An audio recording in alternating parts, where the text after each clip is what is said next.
Okay, good evening. It is a sad day in Kootenai County. Very, very sad. Today, we're going to go over the timeline. We're going to introduce everybody that's up here. Chairman of the BOCC is Bruce Matari. We have Lieutenant Jess Stinson from the Idaho State Police.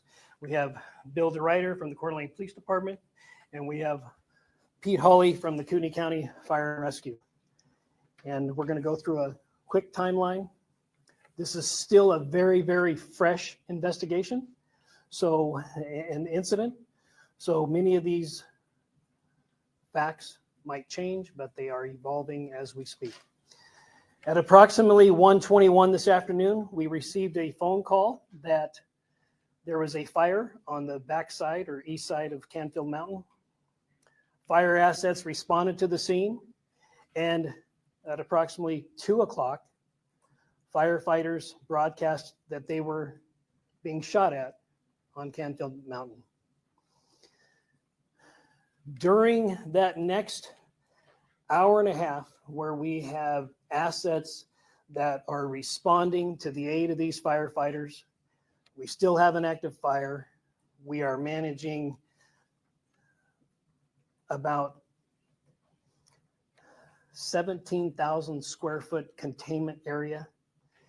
We are requesting other law enforcement agencies to assist us.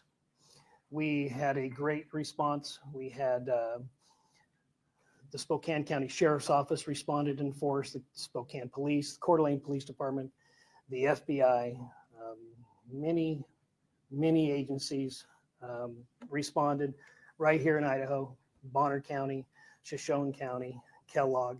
So we had about 300 law enforcement officers that were on scene that were trying to make heads and tails out of what was occurring.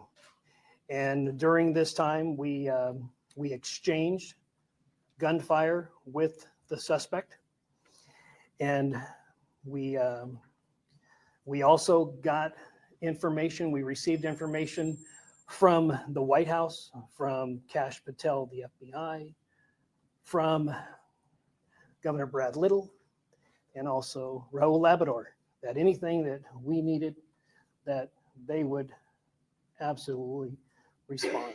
So we had a lot of assets that came into that command post. And then we had a briefing about 6:30, about 18:30 hours at the command post. And in that briefing, we kind of gave an update to the agencies that this is still an active shooter, and that as soon as this individual could be neutralized, that he should be neutralized and the threat should be eliminated as quickly as possible. At approximately 1940 hours, we did have information that let me back up just a second. We had a cell phone activation that was in the same spot since about 3:16. And that it was in the same area. And we honed in on that cell phone, and we saw that there was a male, appeared to be deceased, with a weapon nearby. So we have currently one dead shooter. Based on the preliminary investigation that was being conducted, keep in mind we had a fire that was rapidly it was approaching the body. So we had to scoop up that body, and we had to transport that body to a different location. But based on the preliminary information, we believe that is the only shooter that was on that mountain at that time. So there is no threat to the community at this time. Based on the trajectory and based on the type of weapons that this individual had that we could recover, we believe only the one shooter. We did lose a Coeur d'Alene firefighter, and we did lose a firefighter from the Kootenai County Fire and Rescue. We have another firefighter that just came out of surgery from the Coeur d'Alene Police Department. I'm sorry, from the Coeur d'Alene Fire Department, right? Is that true? Okay. He just came out of surgery. He is fighting for his life, but he's in stable condition. So we knew that that our resources were exhausted. That if this were to prolong into a 24 or 48-hour operation, we would need additional helicopters. We had 2 helicopters that were up, and we had snipers in them. So if they had an opportunity to take a shot, then we wanted them to take that shot. We wanted to neutralize that threat. And Chief, is there anything that you'd like to say, or you want to take questions? Take questions. Okay. Right now, like I said, this information is very, very preliminary.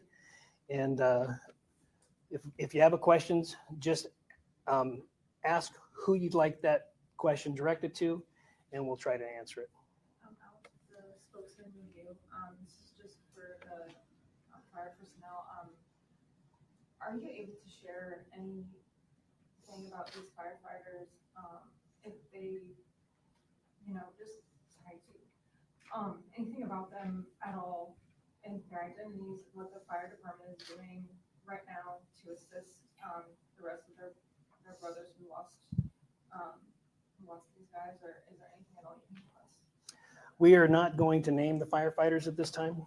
And there was a procession from Kootenai Health to the Spokane Coroner's office, but their families will need support. Aiden Brown, Print 2 News. You mentioned 3 firefighters that have been shot. Was there any other first responders or personnel that were injured during this operation?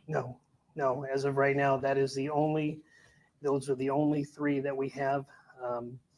We believe that everybody is off the mountain. So any civilians that were hiking during that time, we believe it's likely, had they been injured, they would have came forward. So there was a belief at some point that there could have potentially have been a second shooter. I know that you're still early, but you have been able to essentially eliminate that thought process. Yeah, we believe, based on the information that we've been able to collect, that we believe that there was only one shooter. And we based it on the weapons that we found at the scene, the type of injuries that were incurred by that weapon. So as of right now, from a very preliminary determination, we believe that there was only the one shooter. And I know it's early, but do we have any sort of background on this person No. or any motive? Nope. Black shirt. Aaron from Range Media. Do we know, you just said we don't have any background on, do we know if he's possibly from here, or did he move here and we don't know the identity? We need to wait until a positive identification is made. So the gentleman, yes. Did the suspect shoot himself? Do we know that? We don't know at this point in time. So the coroner's office will conduct their investigation. And so as of right now, we don't know. Eliza Billingham, Spokane Public Radio. Are you able to give any insight on if you think there was a connection between the fire and the shooting? We do believe that the suspect started the fire, and we do believe that it was an ambush and it was intentional. And we do believe that he started it, and it was totally intentional what he did. In the back there on the tan. There was a gentleman that made the 911 call. He did not identify himself as the shooter. So as of right now, we don't believe that he's the one that made the 911 call. But, that could change, because many times people don't use their real names and what have you. So Any description of the suspect? no, not at this time. No. Gentleman in the red hat. Brand Neil JXOY. Does the fire present any problems with you as you're trying to collect evidence? Oh, absolutely. Yeah, we scooped up that body, and as far as the preservation of the scene, it's not perfect in this particular situation, but it's something that had to be done. So you have to evaluate each particular circumstance, and at this time, we felt like since the fire was approaching, we needed to scoop up that body, and it's contained, so there are law enforcement personnel that are up there, and we will conduct the investigation, continue it tomorrow morning. Crews will be there all night. So yeah, it's compromised, sure, but we had to do what we had to do to preserve the body. So What was the weapon? we're not, like I said, we don't know if there's more weapons up there that he had. There is a belief that he ran and shot. So we don't know what we might be collecting once the fire threat diminishes. The gentleman in the black shirt? Are other federal agencies still involved? Oh, absolutely, yeah. We, on a large operation like this, if we had to fuel helicopters, and there are some helicopters that had some really good technology that were able to pinpoint where that cell phone activity was. So there was our federal partners assisted us in this situation. 100% they did. What location were we dealing with? Did you find the suspect? Not too far from the original call for service. Yeah, not too far. Anybody I haven't called on?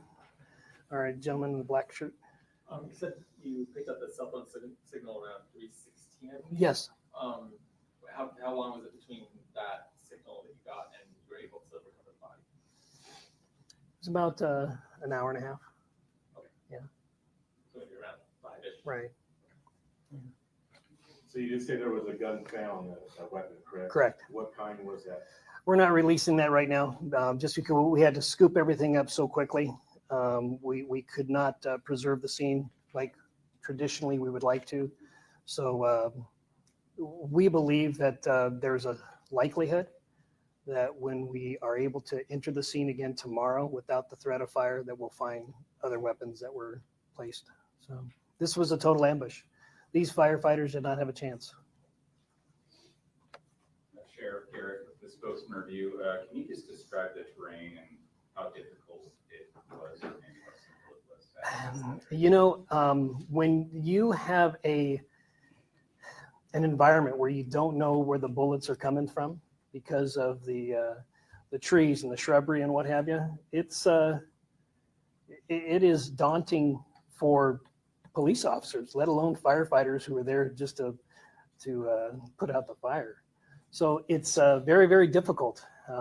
Very difficult for drones or helicopters to see any individuals up there. So this was a total ambush, taken by surprise, and it's unfortunate. So. Sure, firefighters deal with ambush. Police deal with ambush all the time, but firefighters, are they trained in that type of situation? No, this is something that we don't train for. It's not something we expect. It's not something our firefighters should have to deal with. In this situation, they were called to a grass fire, which is already something that we're very heightened and are anxious about this time of year. And they were doing everything the way they were supposed to do it. Can we get an update on the fire? Do you have any sort of acreage or containment information? It's about 20 acres. But unfortunately, we weren't able to put any resources on it because of the gunfire exchange. So, ma'am in the white there. Sheriff Norris, reading with Crime 2, this is the week of 4th of July. First responders are already on defense with, this coming week. Just emotionally tell me how it feels to have something happen like this, especially with, such important authorities that are super important for a week like this too. Yeah, I haven't, it hasn't sunk in yet. I mean, this is a situation where I don't even think a lot of us in this room has processed this. So, yeah, this community supports firefighters and law enforcement. Any structures lost? Nope, not at this time, no. Is there any specific information about the actual location of where the shooter was at? Like, is there like, I don't want to say like an address, but like maybe like coordinates or anything like that? We might be able to get that for you later, but I don't have that information now. I would like to say something. There was some information that was broadcasted on social media, and it's very, very important. These firefighters or police officers, in some cases, have family, and for some of this information to have been broadcasted,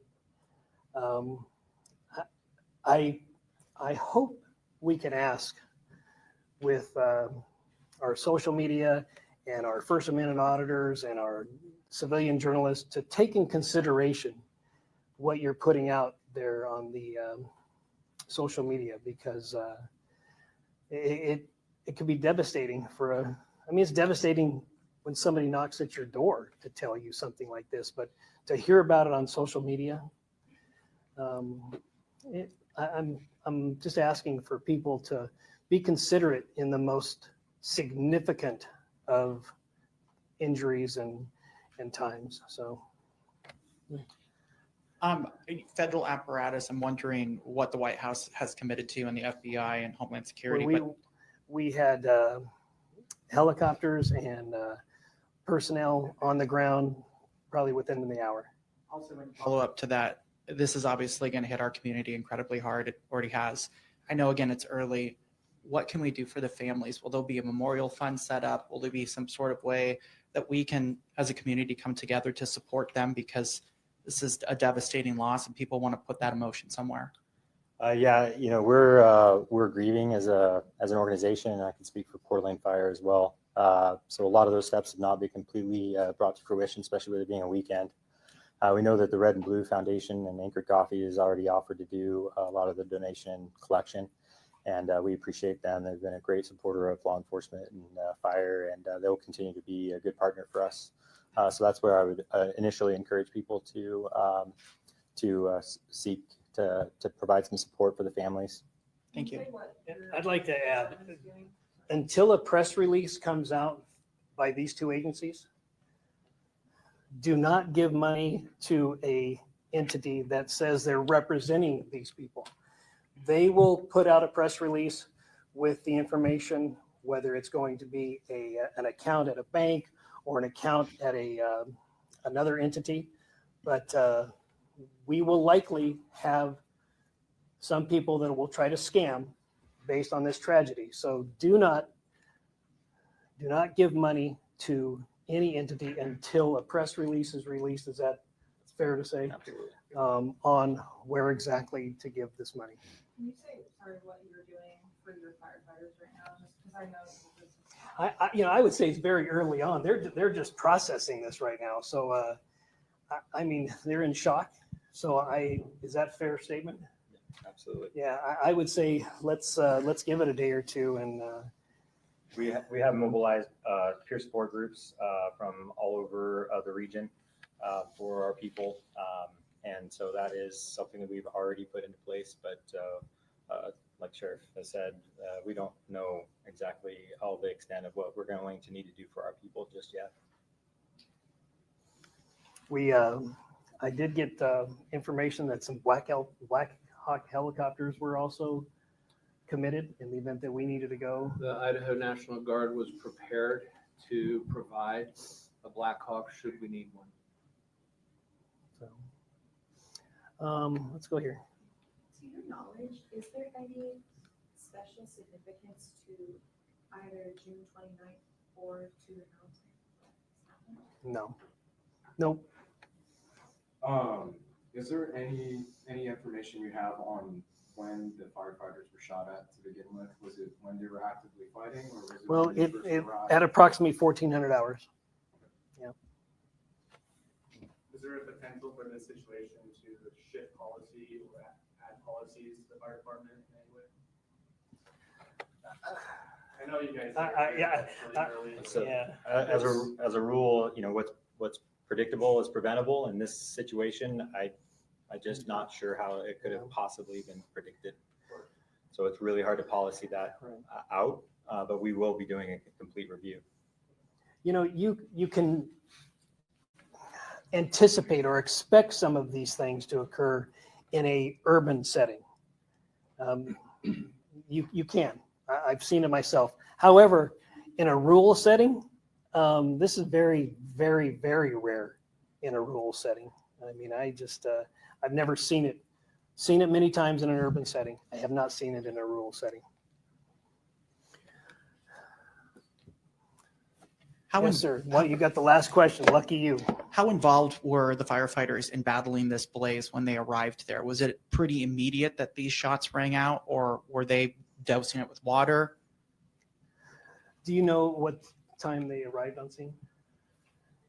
My understanding is that they were doing a reconnaissance on the fire initially, and that there actually was not any active firefighting at that point. So it was right early on in the incident.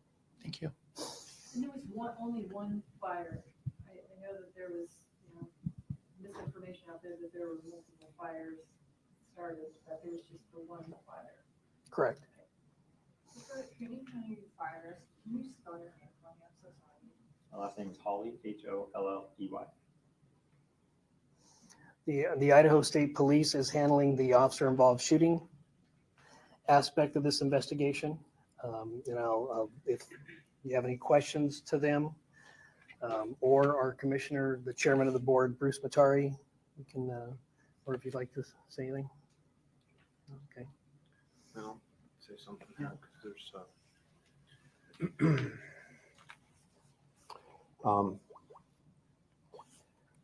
my name's Bruce Matari. I am the chairman of the board of the county commissioners in Kootenai County. First, I want to extend my most sincerest condolences to the loved ones of the firemen we lost today, and give my prayers to those injured and fighting for their lives. What happened was senseless and tragic beyond words. I also want to highlight the incredible rapid response from Sheriff Norris and his office, and how they rallied quickly with surrounding law enforcement agencies at the local, state, and federal level, and that includes outside the state in Washington. They quickly contained the suspect and prevented him from further harm to others. The response was phenomenal. June 29, 2025 is a day that we will not forget in this community. It is the day evil showed its face, and we lost two outstanding professionals of the highest quality. And I cannot fathom why anyone would commit such a heinous act. This kind of senseless violence is unheard of here, as the sheriff had mentioned. This is not who we are as a community. And when you hear how others portray the people who live here on the news, it's not true. What happened here decades ago is not reflective of the fine people who live here today. And I want everyone to know that this is a wonderful place to live, to raise your family, and visit. It is a place that is comprised of caring and considerate people who look out for each other. And we, this community, will look out for those who are grieving from this tragic loss of their loved ones today. And I ask that the people watching allow time for this community to heal from this unbelievable loss. And that I also want to thank the fact that, the resources are here and that they've been made available at the state level to support our local law enforcement and even at the federal level. It was an outstanding response. And Sheriff Norris and his office deserve all the credit for that. So thank you.